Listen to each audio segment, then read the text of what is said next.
सर्व प्रकारच्या या अंगणवाडी सेविका आणि त्यांच्या मदतनीस आणि त्यांच्या आशा वर्कर आणि त्यांच्या मदतनीस या सर्वांना आपण शासकीय सेवेमध्ये सामावून घ्यावे आणि त्यांना शासनाच्या इतर कर्मचाऱ्यांना इतर अधिकाऱ्यांना ज्या पद्धतीने आपण वेगवेगळ्या प्रकारचे लाभ त्यांना देतो ते सुद्धा लाभ त्यांना देण्यात यावे ही या निमित्ताने मी या ठिकाणी विनंती करतो। आणि पुन्हा एकदा सभापती महोदय, 8 मार्चला आंतरराष्ट्रीय महिला दिनाच्या निमित्ताने आज या अर्थसंकल्प अधिवेशनामध्ये माननीय उपसभापतींनी महिला दिनाच्या निमित्ताचं औचित्य साधून या ठिकाणी महिलांच्या वेगवेगळ्या प्रश्नांवर त्याचा उहापोह करण्यासाठी त्यावर काहीतरी चांगलं समाधान करण्यासाठी एक प्रस्ताव सादर केलेला आहे। त्या प्रस्तावाचं समर्थन करण्याकरता मी या ठिकाणी उभा आहे। आज या प्रस्तावाच्या निमित्ताने आमच्या भगिनी मनीषाताई कायंदे, चित्राताई वाघ यांनी अतिशय सुंदर अशा पद्धतीच्या महिलांच्या अनेक व्यथा मांडल्या। दरवर्षी आपण अर्थसंकल्प अधिवेशनाच्या निमित्ताने मार्च महिन्यामध्ये आपलं हे अधिवेशन असते आणि म्हणून त्यानिमित्ताने आपण दरवर्षी अशा पद्धतीचा प्रस्ताव हा सभापतींच्या माध्यमातून या सभागृहामध्ये चर्चेला येतो। पण मला या निमित्ताने हा प्रश्न विचारायचा आहे की केवळ महिला दिनाचं औचित्य साधून किंवा 9 मार्चला किंवा त्या आठवड्यामध्ये आपण वेगवेगळे भाषणं करायचे, पण प्रत्यक्षामध्ये महिलांच्या बाबतीमध्ये जे काही कृती आराखडा आपल्याला सरकारच्या वतीनं आखायचा आहे तो नेमकं त्याचं इम्प्लिमेंटेशन होते काय, तशा पद्धतीच्या अनेक प्रकारच्या त्या ठिकाणी कायद्यामध्ये त्याचं रूपांतर होते काय, हा प्रश्न निश्चितपणाने या ठिकाणी मला विचारायचा आहे।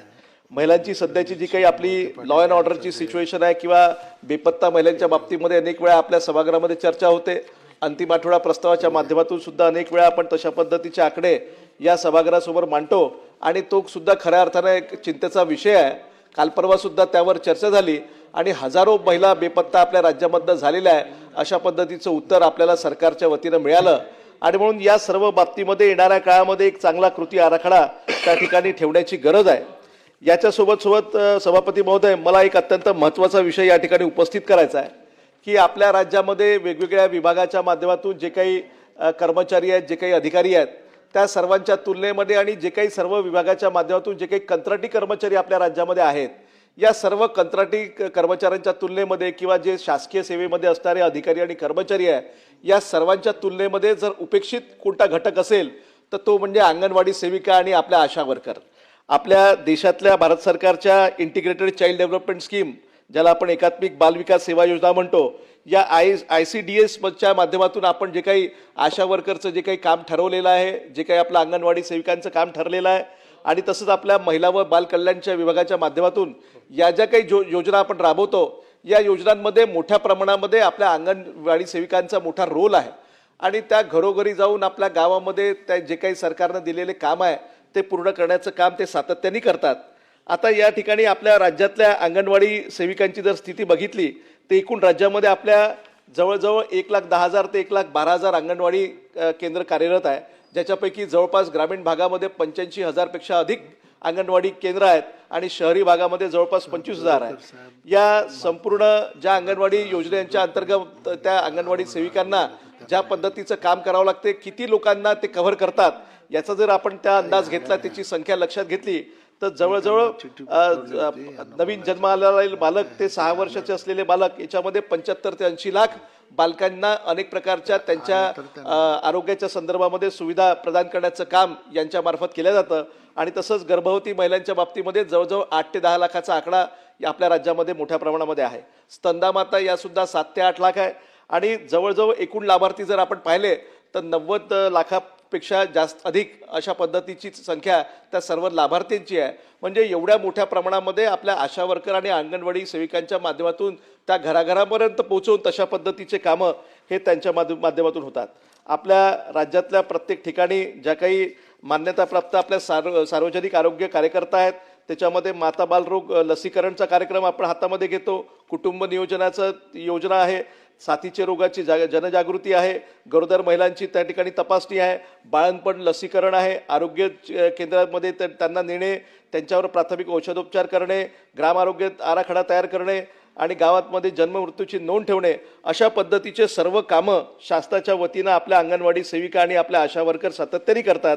परंतु ज्या पद्धतीनं आजही हा घटक उपेक्षित आहे, अनेक वर्षापासून आपण पाहत आलो आहे की या सगळ्या अंगणवाडी सेविकांचा किंवा आपल्या आशा वर्करचा अनेक वेळा या खासकर आपल्या या अधिवेशनाच्या काळामध्ये मोर्चा निघताना आपण पाहिलेला आहे कारण त्यांना जे मानधन मिळते ते अत्यंत कमी आहे आणि म्हणून मी जसं मगाशी म्हटलं की आपल्या राज्यातले इतर जे काही कर्मचारी आहेत अधिकारी आहेत त्यांना ज्या पद्धतीनं सेवा त्या ठिकाणी शासकीय सेवेचा लाभ मिळतो तशा पद्धतीचा लाभ यांना मिळत नाही। किंबहुना जे कंत्राटी तत्वावर सुद्धा काम करणारे वेगवेगळ्या विभागातले कर्मचारी आहे त्यांच्यापेक्षाही कमी प्रमाणामध्ये यांना मानधन आजपर्यंत मिळत आलेलं आहे आणि म्हणून आपल्या राज्यामध्ये या सर्व सेविकांना जवळजवळ 12 ते 15 हजार इतकंच मानधन मिळतं आणि त्यांची जी काही मदतनीस असते त्यांना सुद्धा 7,500 ते 10,000 याच्यामध्ये त्यांना त्या ठिकाणी मानधन मिळतं आणि म्हणून सातत्याने त्यांच्या या बाबतीमध्ये ओरड राहिलेली आहे। त्यांचे मोर्चे निघालेले आहेत, त्यांचे आंदोलनं झालेत, अनेक वेळा त्यांनी उपोषणं केले आणि त्यांनी सातत्याने सांगितलं की आम्हाला सुद्धा शासकीय सेवेचा हा दर्जा मिळाला पाहिजे आणि आमच्या जीवनामध्ये सुद्धा त्याचा फायदा झाला पाहिजे अशा पद्धतीची मागणी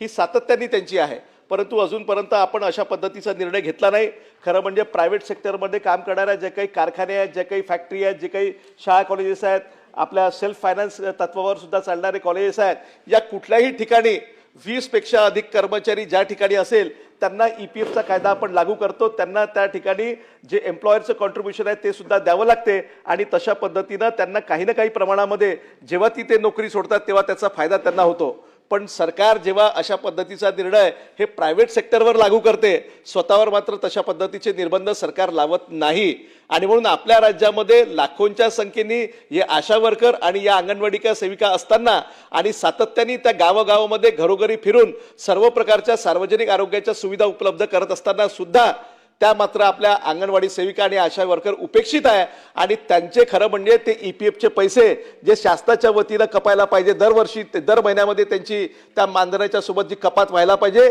ती होत नाही आणि म्हणून तशा सुद्धा मागणी अनेक वर्षांपासून सातत्याने राहिलेली आहे। या ठिकाणी अंगणवाडी सेविका ज्या परिस्थितीमध्ये काम करतात ती सुद्धा परिस्थिती अत्यंत गंभीर आहे। अनेक ठिकाणच्या ज्या आपल्या अंगणवाड्या आहेत त्या सुद्धा त्यांची स्वतःची इमारत नाही म्हणजे जवळजवळ आपल्या राज्यामध्ये 25% अंगणवाड्या या किरायाच्या ठिकाणी चालतात किंवा त्या गावामधल्या मंदिरामध्ये किंवा झोपडीमध्ये किंवा भाड्याच्या खोलीमध्ये असतात त्या ठिकाणी त्या अंगणवाड्या चालतात अशा पद्धतीची परिस्थिती आहे। या सर्व अंगणवाड्यांमध्ये जवळजवळ 15% अंगणवाड्यांमध्ये पिण्याचं पाणी नाही, तिथे 30% ठिकाणी त्या स्वच्छतागृहे नाही, अनेक ठिकाणी वीज सुद्धा नाही अशा पद्धतीची परिस्थिती आहे आणि म्हणून जोपर्यंत आपण खऱ्या अर्थानं या महिला दिनाच्या निमित्ताने हा जो काही प्रस्ताव सभापती महोदयांच्या माध्यमातून आलेला आहे महिलांना जर खऱ्या अर्थाने न्याय द्यायचा असेल तर आपण एक निर्णय चांगला घेतला मागल्या काळामध्ये की आपण लाडकी बहीण योजनेच्या माध्यमातून ज्या काही आपण ज्याचे निकष ठरवलेले आहे त्याच्या माध्यमातून जे काही 1500 रुपये देतो ते अतिशय आनंदाची गोष्ट आहे। परंतु या सरकारनं 1500 वरनं 2100 रुपये मानधन देण्याचं सुद्धा कबूल केलं होतं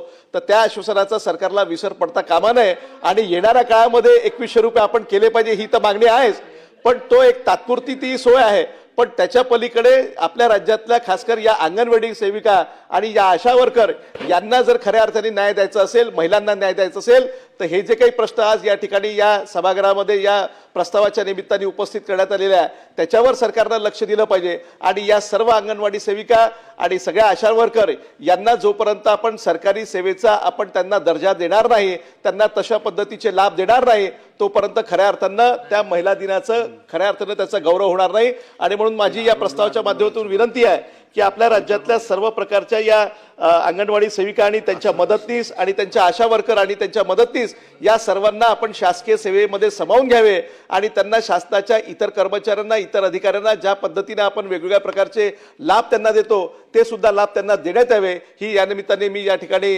विनंती करतो आणि पुन्हा एकदा सभापती महोदयांनी या महिला दिनाच्या निमित्ताने हा जो प्रस्ताव सादर केलेला आहे या प्रस्तावाचं मी समर्थन करतो आणि थांबतो। धन्यवाद।